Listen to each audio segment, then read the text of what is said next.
আসসালামু আলাইকুম এভরিওয়ান, কেমন আছেন আপনারা সবাই? বাইরে প্রচন্ড গরম। এই গরমে আইসক্রিম না হলে তো একদমই চলে না।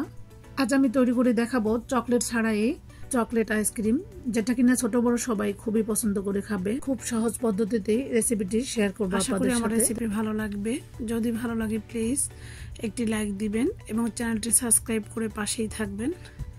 এখানে আমি একটি মিক্সিং বলে নিয়েছি 1 কাপ ঠান্ডা তরল দুধ। এখন আমি দিয়ে দিব 3 টেবিল চামচ কোকো পাউডার। কোকো পাউডার অবশ্যই ভালো কোনো ব্র্যান্ডের নিতে হবে, তাহলে টেস্টটা খুব ভালো আসবে আইসক্রিম থেকে। এখন আমি দিয়ে দিচ্ছি স্বাদ মতো চিনি। চিনিটা আপনারা আপনাদের পছন্দ মতো দিয়ে দিবেন। এখানে আমি 5 টেবিল চামচ চিনি ব্যবহার করেছি। এখন আমি একটা স্প্যাচুলার সাহায্যে মিশ্রণটা খুব ভালোভাবে মিক্স করে নিচ্ছি। স্প্যাচুলার সাহায্যে হচ্ছে না, তাই আমি একটি হ্যান্ড উইক্সের সাহায্যে খুব ভালোভাবে মিক্স করে নিচ্ছি এবং চিনিটাকেও খুব ভালোভাবে গলিয়ে নিয়েছি। চুলায় একটি হাঁড়ি বসিয়ে দিয়ে দিচ্ছি দুধ এবং কোকো পাউডার দিয়ে তৈরি করে নেওয়া মিশ্রণটি। এখন আমি অনবরত নেড়ে চেড়ে সিরাপটিকে একদম ঘন করে নিব। এতো দেখতে পাচ্ছেন সিরাপটি আমার ঘন হয়ে গিয়েছে এবং সিরাপটি কাছে দাঁড়িয়ে থাকে অনবরত নেড়ে চেড়ে তৈরি করে নিতে হবে, তা না হলে পুড়ে গেলে তিতা লাগবে, একদমই খেতে ভালো লাগবে না। এখন আমি নিয়ে নিব 1 কাপ হুইপ ক্রিম। এটা আমি তৈরি করে নর্মাল ফ্রিজে 3 দিনের জন্য বক্সে করে সংরক্ষণ করে রেখেছি, সেটা দিয়ে দিচ্ছি। এখন আমি দিয়ে দিচ্ছি ওই যে তৈরি করে নেওয়া চকলেট সিরাপটা। একদমই ঠান্ডা করে নিয়েছি। আমি বারবার বলছি এটা অবশ্যই ঠান্ডা করে দিতে হবে, তা না হলে সিরাপ দেওয়ার সাথে সাথে ক্রিমটা গলে পানি হয়ে যাবে, তখন আর আইসক্রিমে পরিণত হবে না। এই তো সব মিশ্রণগুলো এখন আমি একটি ইলেকট্রনিক বিটার দিয়ে খুব ভালোভাবে মিক্স করে নিচ্ছি। আপনারা চাইলে এটা হ্যান্ড উইক্সের সাহায্য দিয়ে করতে পারেন, তবে সেক্ষেত্রে একটু সময় লাগবে।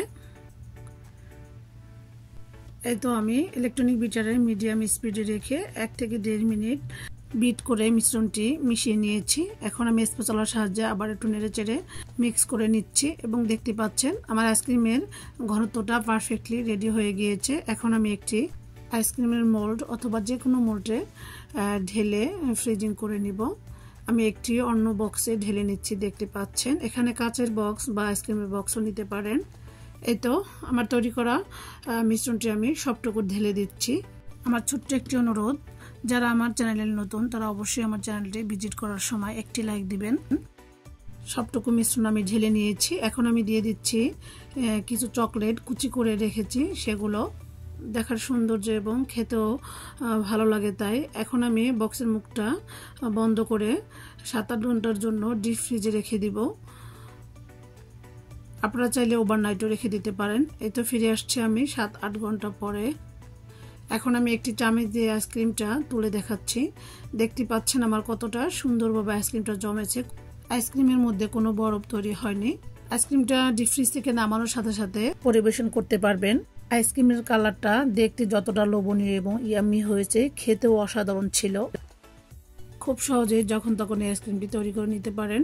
বাসার ছোট থেকে বড় সবাই খুবই পছন্দ করে খাবে। আমার বাচ্চারা তো এই আইসক্রিমটি খেয়ে এটার ফ্যান হয়ে গিয়েছে। তাদের রিকোয়েস্ট, এখন আর তারা বাজার থেকে কিনে খাবে না, বাসায় তাদের তৈরি করে দিতে হবে। এতটাই মজার ছিল এই আইসক্রিমটি। ভিডিওটি কেমন লেগেছে অবশ্যই কমেন্ট করে জানাতে ভুলবেন না। তো আজকের মতো এখানেই বিদায় নিচ্ছি। আল্লাহ হাফেজ।